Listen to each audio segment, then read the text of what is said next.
अस्सलामुअलैकुम। आज हमारे इस बामकसद सफ़र का तीसरा दिन है।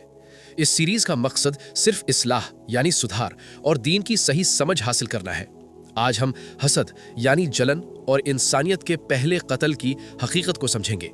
हम जो भी बात करेंगे वो सीधे कुरान और सुन्नत की रोशनी में होगी, ताकि हमारी नीयत और अमल दोनों बदल सकें।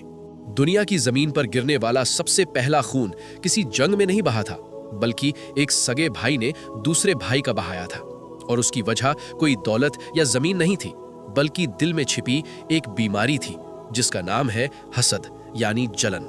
कुरान मजीद की सूरे अल-माइदा यानी आयत नंबर 27 से 31 में अल्लाह रब्बुल इज़्ज़त ने हाबील और काबील का वाक़या बयान किया है।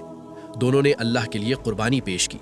हाबील की कुर्बानी कबूल हुई क्योंकि उनके दिल में तकवा था, लेकिन काबील की कुर्बानी रद्द कर दी गई।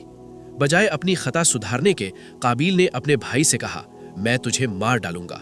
हजरत मोहम्मद सल्लल्लाहु अलैहि वसल्लम ने इसी बीमारी के बारे में हमें खबरदार किया है। आप सल्लल्लाहु अलैहि वसल्लम ने फरमाया, हसद से बचो, क्योंकि हसद नेकियों को ऐसे खा जाता है जैसे आग सूखी लकड़ी को खा जाती है। सुनन अबू दाऊद। जरा सोचिए, मसला कुर्बानी का नहीं था, मसला नीयत का था। काबील को इस बात का गम नहीं था कि उसकी कुर्बानी क्यों कबूल नहीं हुई, उसे जलन इस बात की थी कि उसके भाई की कुर्बानी क्यों कबूल हो गई। यही हसद की बुनियाद है। अल्लाह ने उसे क्यों दिया, मुझे क्यों नहीं। हकीकत में जलने वाला इंसान अपने भाई से नहीं, बल्कि नाउजुबिल्लाह अल्लाह के फैसले और उसकी तकसीम से लड़ रहा होता है। आज हमारे मुआशरे का हाल देखिए। सगे भाई एक दूसरे की तरक्की देख नहीं सकते। रिश्तेदारों में दूरियां सिर्फ इसलिए हैं क्योंकि कोई एक आगे बढ़ गया है। ये हसद हमारे घरों को तोड़ रहा है, सुकून को खत्म कर रहा है।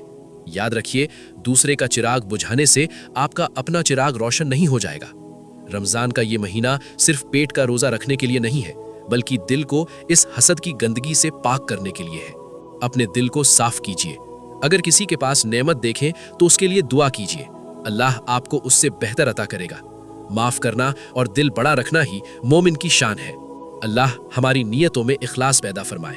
दीन की ये बात आप तक पहुंचाने की कोशिश उत्तम फुटवेयर की जानिब से है। दुआओं में याद रखिएगा। जज़ाकल्लाहु खैर।